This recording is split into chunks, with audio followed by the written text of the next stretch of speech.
Hi guys. Solo leveling episode 10 பார்க்கலாம். So ஸ்டார்டிங்கில் பார்த்தீங்கன்னா அந்த பொண்ணும் நம்ம சங்கும் பேசுகிறான். ஸோ அவங்க ரெண்டு பேர் பேசிட்டு இருக்கும்போது பார்த்தீங்கன்னா அந்த பொண்ணு என்ன சொல்கிறான்னா, நீ ரொம்பவே மாறிட்டேன், நான் தான் அப்படியே இருக்கேன்றான். அதுக்கு நம்ம சங்கு வந்து சிக்மா மாதிரி ஒரு ரிப்ளை பண்ணுறான். ஆமாம், எக்ஸ்பீரியன்ஸ் இந்த இது ஒரு டைம் நம்ம கஷ்டப்படும் போது தான் ஆளுங்க மாறுவாங்க அப்படின்னு சொல்லுவான். ஸோ உடனே அந்த பொண்ணு என்ன சொல்லுவான்னா, ஓகே, நீயும் நானும் வந்து ப்ராமிஸ் பண்ணோம். ஃபர்ஸ்ட் எபிசோட ப்ராமிஸ் பண்ணியிருப்பாங்க. 2 பேரும் வந்து டின்னருக்கு போகலாம் அந்த மாதிரி ஏதாவது பிளான் பண்ணியிருப்பாங்க. ஸோ அதுக்கு அவன் என்ன சொல்கிறான்னா, அந்த ப்ராமிஸை வந்து இன்னொரு டைம் பண்ணலான்னு சொல்லுவான். அதுக்கப்புறம் அவன் என்ன சொல்கிறான்னா, நான் வந்து சி ரேங்க்கு பி ரேங்க் தான் போயிட்டு இருந்தேன். ஆனால் நான் எப்பயுமே வந்து அவள் வந்து பி ரேங்க் இருந்தாலும் நான் வந்து சி இல்லைன்னா பி போகணும், இல்லை சம்டைம்ஸ் ஏ போகணும். நான் ஏன் வந்து டிக்கு வந்துட்டு இருந்தேன்னா அது எனக்கு கொஞ்சம் பீஸ்ஃபுல்லாக இருந்துச்சு. அதுவும் இல்லாமல் நீ வந்து டி ரேங்க்ல வந்து நீ இருப்ப. ஸோ அவனை ஹீல் பண்ணும்போது எனக்கு ஒரு மாதிரி ஒரு இதாக இருந்துச்சுன்னுவா. ஸோ அதுக்குள்ள அவளுக்கு ஒரு நம்ம சங்க வந்து அவளுக்கு ஒரு லைட்டாக க்ரஷ் மாதிரி இருக்கும் போல். க்ரஷ் இல்லை பிரதர் ஏதோ ஒன்று உங்களுக்கு என்ன தோணுதோ அந்த மாதிரி நீங்கள் எடுத்துக்கலாம். ஸோ அந்த மாதிரி இருக்குது. ஸோ அதுக்கப்புறம் வந்து அவன் என்ன சொல்கிறான்னா, நம்ம ப்ராமிஸ் வந்து இன்னொரு டைம் நிறைவேற்றிக்கலாம், நான் வந்து ரிட்டையர்மெண்ட் ஆகுறேன் அப்படின்வா. ஸோ அதுக்கு வந்து நம்ம சங்கம் வந்து கொஞ்சம் ஷாக்காவான். மற்றபடி அவனும் கொஞ்சம் ஹாப்பியாக இருக்கான். அவளுக்கு செட் ஆகல. நான் போன எபிசோட் சொன்னேன்னே, இவ வந்து ஒரு சாக்குரா மாதிரி ஃபீல் பண்ணிட்டு இருக்கா. குட், உருப்படியா வேற வேலையை பாரு. ஏன்னா நீ வந்து பி ரேங்க்ல வந்துட்டு ஹீல் பண்ணாம ஆவும் கத்திட்டு இருந்தீங்கன்னா செத்து போயிடுவ. நீ செத்து போறது இல்லாம உன்னை நம்பி ஹீலிங் பண்றேன்னு சொல்லி உன்னை கூட்டிட்டு வந்தவங்க கிளான்னு செத்துருவாங்க. உருப்படியா ஒரு விஷயம் நல்லா பண்ணியிருக்கா. சாரி கைஸ், ஏன்னா நான் வந்து எக்ஸ்பிளனேஷன் பண்ணணும்னு நினைக்கிறேன். பட் என்னோட ஏட் வந்து இவ மேல இருக்கிறது வந்து ரொம்ப அதிகம். ஸோ அதுக்காக இவ ரிட்டையர்மெண்ட் ஆயிடுன்னு சொல்லிட்டு அந்த கிறிஸ்டல் இருக்கும், அந்த கிறிஸ்டல் கொடுத்துருவான்.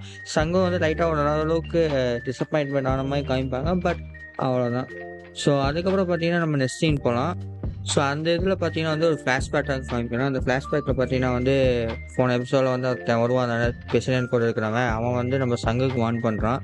இந்த மாதிரி நீ வந்து போன ஜென்ஷனில் வந்து அந்த அண்ணாக்காரனை கொண்டுருவான் தெரியுமா. ஸோ அவனோட தம்பியோ அண்ணனோ ஒருத்தன் வந்து எஸ் ரேங்க்ல இருக்கான் வெளிநாட்டில். ஸோ அவன் வந்து சங்க தேடுறேன்னு சொல்லிட்டு ஒரு 3 எபிசோட் மாதிரி காமிப்பாங்க. ஸோ அதுக்கு வந்து இவன் வார்ன் பண்ணுறான். இந்த மாதிரி எஸ் ரேங்க் வந்து அவனோட பிரதரு, அவன் வந்து உன்னை தேட வந்துட்டு இருக்கான் அப்படின்றான். ஸோ அதுக்காக நீ வந்து இந்த ஊரை விட்டு நீ கிளம்பிடு, நீ உன் குடும்பத்தை எல்லாத்தையும் கூட்டிட்டு கிளம்பிடு ஃபேமிலியோட அப்படின்வான்.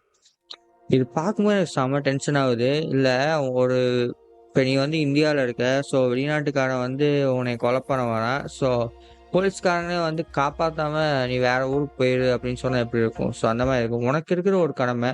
ஸோ உன்னை அதை கூட ஒன்றும் பண்ண முடியாதா அப்படின்வா. ஸோ அதுக்கு அவன் எக்ஸ்பிளனேஷன்ஸ் கொடுக்குறான். அவன் எஸ் ரேங்கரு, மாஸ்டர்ஸோட சண்டை போட்டின்னா இது செட் இல்லை. இவங்க ஊர்லேயே 5 ரேங்க் எஸ் ரேங்கர்ஸ் இருக்காங்க. ஸோ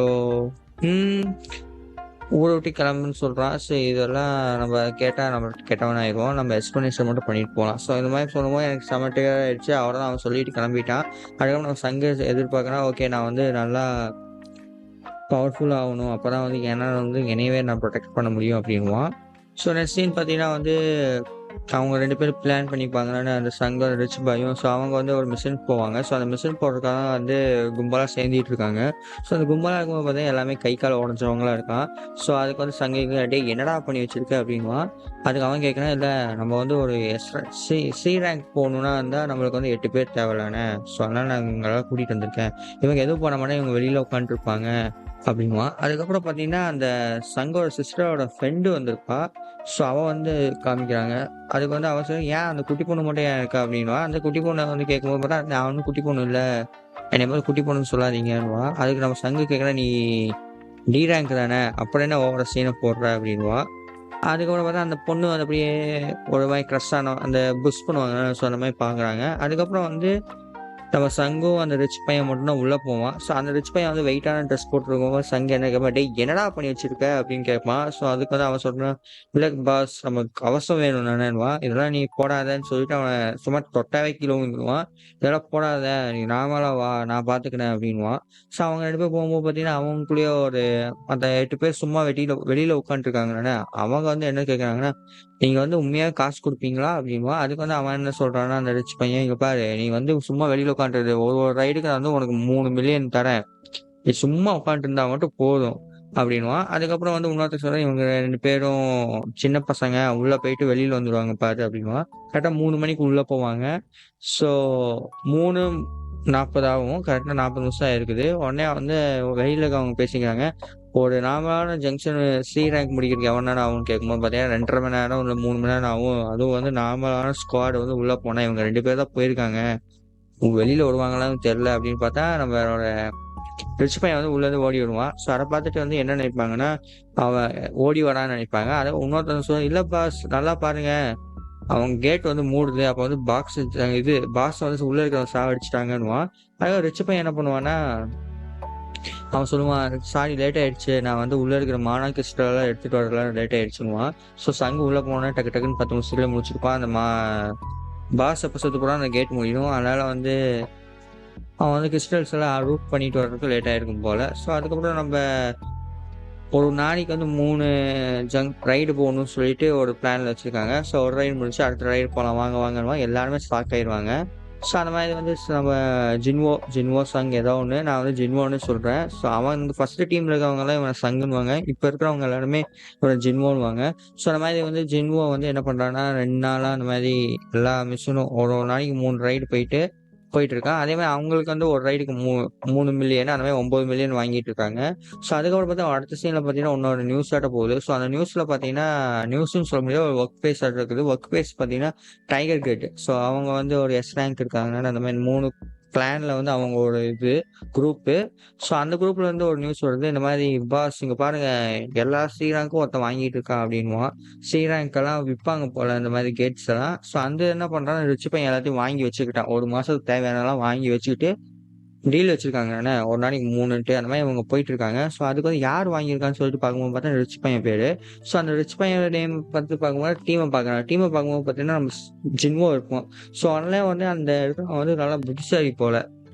ஓகே இந்த ஜின்வோ வந்து இதுக்கு முன்னாடி இந்த எங்கேயா கேள்விப்பட்ட மாதிரி இருக்குது இவன் வந்து அப்படின்னு சொல்லிட்டு யோசிப்பான். அந்த யோசிக்கும்போது பார்த்தீங்கன்னா வந்து அவன் வந்து இந்த ஃபர்ஸ்ட் டபுள் ஜென்ஷனு, அதுக்கப்புறம் அந்த ஒருத்தர் செத்து போனான பிரதரு, ஸோ அவனோட அதுக்கப்புறம் வந்து இதுக்கு முன்னாடி ஒரு செத்து போனானே அது, இந்த 3லயும் வந்து இவன் பேர் இருக்குது. இப்போ கண்டிப்பாக வந்து என்னோட ஐடியோ எல்லாமே கரெக்டாக இருந்துச்சு, வந்து ரீஅவாக்கிங் ஆகியிருக்கான். ஸோ அதனால தான் வந்து இவன் வந்து பெரிய ஷாட்டு, இவனை போய் பிடிச்சி இவனை நம்மளோட கிரிட்டுக்கு வந்து இவனை கூட்டிகிட்டு வந்துடணும்னு சொல்லிட்டு இவங்க 2 பேர் பேக் பண்ணிட்டு கிளம்புறாங்க.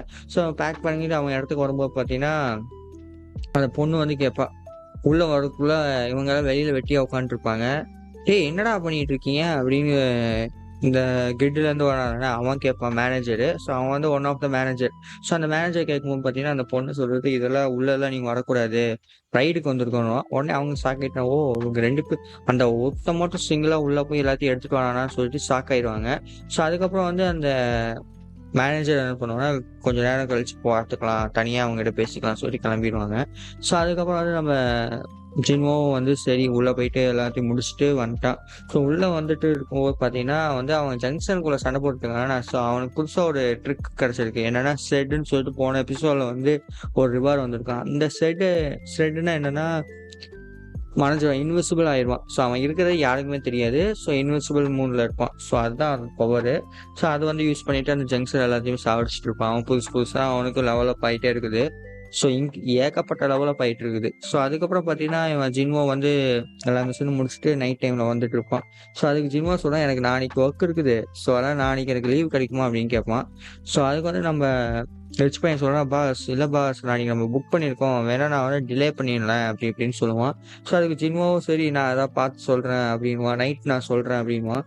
ஸோ அதுக்கப்புறம் பார்த்தீங்கன்னா ஜின்வோ வந்து தனியாக நடந்து போயிட்டு இருக்கும்போது பார்த்தீங்கன்னா அந்த மேனேஜர் வந்து உங்கள்கிட்ட தனியாக பேசணும் வரியானுவான். வரியானு தப்பாக நினச்சிக்காதீங்க, காஃபி ஷாப் போகிறாங்க. ஸோ காஃபி ஷாப்பில் போய் 2 பேர் பேசிகிட்டு இருக்காங்க. ஸோ அந்த மேனேஜர் சொல்கிறான் இந்த மாதிரி என்னோட இதுக்கு நீ சேர்ந்துடு, நான் டபுள் அமௌண்ட் தரேன் அப்படின்வான். ஸோ டபுள் அமௌண்ட்னா இவன் வந்து இ ரேங்க் தானே, இவன் கம்மியாக தான் அமௌண்ட் வாங்கிட்டு இருப்பான், இவனுக்கு டபுள் அமௌண்ட் தரான், இவன் ரியா வாக்கிங் வேறு கொஞ்சம் பெரிய ஸ்டார்ட்டாக இருக்க மாட்டான், ஃபியூச்சர் வைக்கிற ஆமாம் அப்படின்னு சொல்லுவான். ஸோ அதுக்கப்புறம் பார்த்தீங்கன்னா நம்ம ஜிம்மா டபுள் அமௌண்ட்டா, சரி ஓகே டபுள் அமௌண்ட்னா நான் உங்கள் இதுக்கு நான் ஜாயின் பண்ணிடுறேன் அப்படின்வான். ஆனால் உங்களோட பில்டிங்கோட ஒர்த்து எவ்வளோன்னு கேட்பான். ஸோ அவங்க பில்டிங் ஒர்த்து பார்த்தீங்கன்னா 50 பில்லியன். ஸோ மில்லியன் இல்லை பில்லியன். ஸோ 50 பில்லியன்வான். ஸோ அதுக்கு அவன் சொல்கிறான் நீங்கள் டபுள் அமௌண்ட்னா உங்களால் தர முடியாது அப்படின்வான். ஸோ அவன் மேனேஜர் என்ன கேட்குறேன், எனக்கு ஒன்றும் புரியல நீங்கள் என்ன சொல்கிறதுன்ட்டு. இல்லை இப்போ வந்து அந்த ரிச் பையன் இருக்கானே, ஸோ அவங்க வந்து எனக்கு வந்து 30 பில்லியன் தரான், உங்கள் ஓவரால் பில்டிங் உங்கள் ஸ்குவாடோட இதே வந்து 50 பில்லியன் தான், உங்களால் 60 பில்லியன் கொடுக்க முடியுமா அப்படின்வான். உடனே அவன் ஷாக் ஆயிடுவான். என்னடா இவ்வளோ பெரிய அமௌண்ட்டை கொடுத்துட்ருக்கான், இவன் என்ன இவ்வளோ பெரிய ஆளா அப்படின்னு சொல்லிட்டு இவன் ஷாக் ஆயிடுவான். மொத்த ஸ்குவாட் அங்கே இருக்கிறது எல்லாமே ஒர்க் பண்ணுறதே வந்து 50 பில்லியனில் அந்த பில்டிங்கில் இருக்குது. ஸோ இவன் மட்டும் தனியாக 30 பில்லியன் வாங்கிட்டு இருக்கான், யார் நம்ம ஜின்வோ. ஸோ பெரிய பெரிய அமௌண்ட்டு. ஸோ அந்த ரிச் பையன் வந்து ரொம்ப டாப்பில் முன்னாடியே எக்ஸ்பிளைன் பண்ணிட்டாங்க. ஸோ அவன் அவ்வளோ பே பண்ணிகிட்டு இருக்கான். ஸோ அதுக்கப்புறம் வந்து அவன் சொல்கிறான், இது சரி என்னால் கொடுக்க முடியாது, நம்ம ஒன்றா டைம் நான் வந்து என்னோட பெரிய மேனேஜர்கிட்ட கேட்குறேன், இப்போதைக்கு என்னால் தர முடியாதுன்னு யாரும் அந்த மேனேஜர். ஸோ உடனே ஜின்வா சொல்கிறான், ஓகே நம்ம டீல் முடிஞ்சிருச்சு அப்படின்னு சொல்லிட்டு போகும்போது பார்த்தீங்கன்னா அவன் ஷெட்டை யூஸ் பண்ணும்போது பார்த்தீங்கன்னா அவன் அந்த மேனேஜரோட அந்த சீக் இருக்கிறானே, ஸோ அங்கேருந்து ஒரு கட் ஆகுது. ஸோ உடனே அந்த மேனேஜர் அப்போவே கண்டுபிடிச்சு, ஓமேகா இவன் வந்து என்ன அசஸ்டன் இது கூட வச்சிருக்கானே அப்படின்னு சொல்லிட்டு பயத்தில் இருப்பான். அதுக்கப்புறம் நம்ம ஜின்வோ வந்து அவனை மிரட்டுறான், என்னன்னா இந்த மாதிரி என்னை வந்து ஸ்பை பண்ணிட்டு இருக்கியா, இந்த மாதிரி விஷயம்லாம் வேற யாருக்கு தெரியும் அப்படின்னு கேட்பான். ஸோ அதுக்கு வந்து மேனேஜர் சொல்லுவேன், என்னோட அசிஸ்டண்ட்டுக்கு மட்டும் தான் தெரியும், மற்றபடி வேறு யாருக்குமே தெரியாது. இந்த ரிப்போர்ட் வந்து என்னோட டீமுக்கு நான் கொண்டு வரலான்ட்டு இருந்தேன், பட் நீ சொன்னீங்கன்னா நான் வேணாம், எனக்கு என் உயிர் தான் முக்கியம், நான் யாருக்கிட்டையும் சொல்ல மாட்டேன்னுவான்.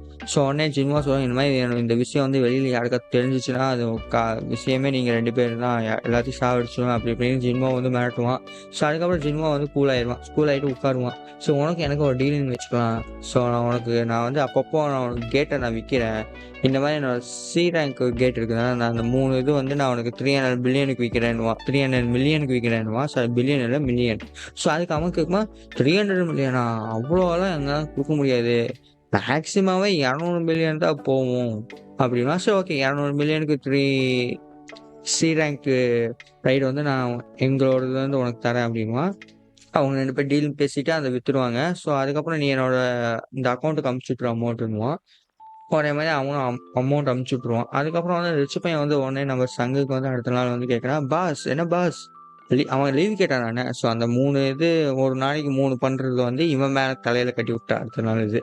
ஸோ இவனும் வந்து ஜாலியாக வந்து லீவ் போட்டு அவனுக்கு வேறு எங்கேயாச்சும் ஒர்க் இருக்கும் போல். ஸோ அதனால் வந்து அவன் வேறு எங்கேயோ வெக்கேஷன் போகிறதுக்காக வந்து தட்டி விட்டான். ஸோ அவன் பாஸ் என்ன பாஸ் 200 மில்லியனுக்கு யாருக்கு பாஸ்க்கு நீங்கள் கொடுத்தீங்க அப்படின்னு சொல்லிட்டு அவன் கிருத்துவமாக வந்து நம்ம ஜின்வா கிட்ட கேட்குறான். ஜின்வா சொல்கிறான், இதெல்லாம் சீக்ரெட்டா வெளியில் சொல்ல முடியாதுவான். உடனே அடுத்த அந்த டைகர் கில்டை வந்து பார்க்கலாம். ஸோ உடனே வந்து அந்த அசிஸ்டன்ட் வந்து இவங்ககிட்ட கேட்குறான், பாஸ் நீங்கள் வாங்குறது வந்து நார்மலாகவே ஆவரேஜாகவே 70 to 80 மில்லியன் தான், 70 to 80 டாலர்ஸ் தான் போவோம், நீங்கள் வந்து மில்லியன் கணக்கில் வாங்கி 1000 அந்த மாதிரி தான் போவோம், நீங்கள் மில்லியன் கணக்கில் வாங்கி வச்சுருக்கீங்க அப்படின்வான். ஸோ அதுக்கப்புறம் பார்த்தீங்கன்னா அந்த மேனேஜரும் நினைப்பான், அட பாவீங்களா, என்னைய வந்து அவன் வந்து நம்ம கிரிட்டில் ஜாயின் பண்ணாமல் அதே மாதிரி என்னை ஸ்கேமும் பண்ணிட்டானே அப்படின்னு சொல்லிட்டு அவன் ஃபீல் பண்ணுவான். ஸோ அதுக்கப்புறம் பார்த்தீங்கன்னா ஒரு எஸ்எம்எஸ் வரும். ஸோ அதில் பார்த்தீங்கன்னா ஜின்வோ வந்து மெசேஜ் பண்ணியிருப்பான், நீ என்னை வந்து ஸ்பை பண்ணதுக்கு வந்து இது கரெக்டாக போயிடுச்சு, டீல் உனக்கும் எனக்கு இப்போ வந்து ஈக்குவல் பாயிண்ட்ஸ் அப்படின்னு சொல்லிட்டு சீக்கிரம் மாதிரி எமோஜி அனுப்பிச்சிடுவான்.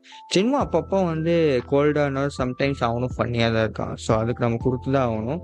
ஸோ அதுக்கப்புறம் பார்த்தீங்கன்னா அந்த மேனேஜர் நினைப்பான், பரவாயில்ல அவன் கெட்டுக்கு பண்ணாட்டி பரவாயில்ல, என்னை கலாச்சாரம் பரவாயில்ல, அவனோட ஃபோன் நம்பர் கிடச்சிருச்சு, இவன் வந்து ஃபியூச்சரில் பெரிய ஸ்டார்ட் ஆவான், இவனால நம்ம கனெக்ஷனில் வச்சிருக்கிறது வந்து ரொம்ப நல்லது அப்படின்னு சொல்லிட்டு அமைப்புவான். ஸோ அதுக்கப்புறம் பார்த்தீங்கன்னா நம்ம ஜின்வாவை பார்க்கலாம். ஜின்வா வந்து கார் எடுத்துகிட்டு ஒரு வெக்கேஷன் ட்ரிப் ஆட்டம் எங்கேயோ போயிட்டுருக்கான். ஸோ கரெக்டாக அது போகும்போது பார்த்தீங்கன்னா இந்த எபிசோட் முடிஞ்சிருச்சு. ஸோ அதே மாதிரி உங்களுக்கு இந்த வீடியோ பிடிச்சிருந்தா மறக்காம லைக் பண்ணி சப்ஸ்கிரைப் பண்ணி அப்புறம் கமெண்ட் பண்ணுங்கள். அண்ட் இந்த வீடியோ கொஞ்சம் ஒரு 15 மினிட்ஸ் கிட்ட போகும், ஏன்னா ஃபுல்லாக எக்ஸ்ப்ளனேஷன் தான், ஒரு ஃபைட்டு எதுவும் இல்லை, ஃபுல்லாக எக்ஸ்ப்ளனேஷன். ஸோ அதனால் கொஞ்சம் லேட் ஆகும். Okay bye.